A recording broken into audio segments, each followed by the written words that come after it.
సవాలును అవకాశంగా మలచడం. డాక్టర్ సురేష్ హనగవాడి, పద్మశ్రీ 2026.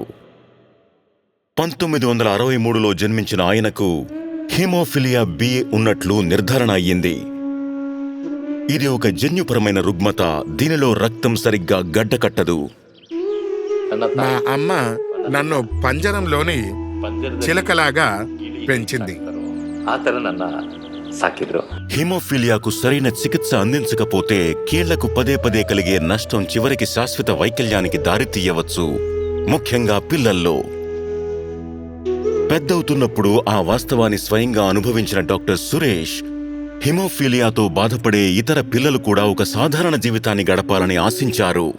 మా మామయ్యకు తీవ్రమైన తలనొప్పి మొదలైంది.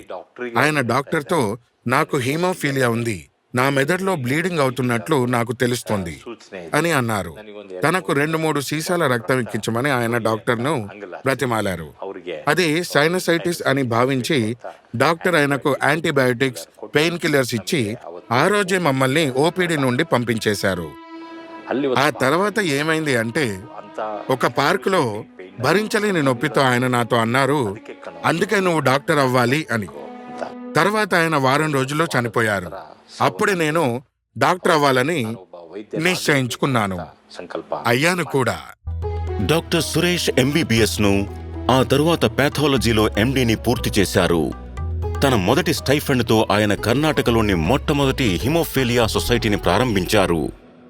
సమస్య ఏమిటంటే, మందులను దిగుమతి చేసుకోవలసి రావడంతో అవి చాలా ఖరీదైనవిగా ఉండేవి.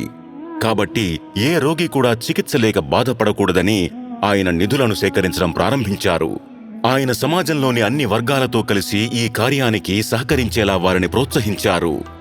రక్త సంబంధిత రుగ్మతలకు చికిత్స చేయడానికి రోగ నిర్ధారణ, inpatient facility, hydrotherapy, physiotherapy, blood centre వరకు ఒక వ్యవస్థను ఏర్పాటు చేశారు. అతను కేవలం సంరక్షణతోనే ఆగిపోలేదు, మార్పు కోసం పోరాడాడు. హిమోఫిలియా చికిత్స ఉద్యమంలో ప్రభుత్వం భాగస్వామ్యం ఉండాలని వాదించడం ప్రారంభించాడు. కాబట్టి 2005లో దేశంలోనే మొట్టమొదటిసారిగా మన రాష్ట్రం కర్ణాటక హీమోఫీలియా చికిత్స ఉద్యమంలో పాల్గొన్న తొలి రాష్ట్రంగా నిలిచింది.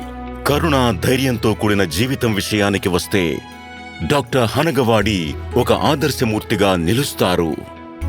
మన రక్తంలో రక్తం గడ్డగట్టించే ప్రోటీన్ మాత్రమే లోపిస్తుంది, ఉత్సాహం కాదు, తెలివితేటలు కాదు.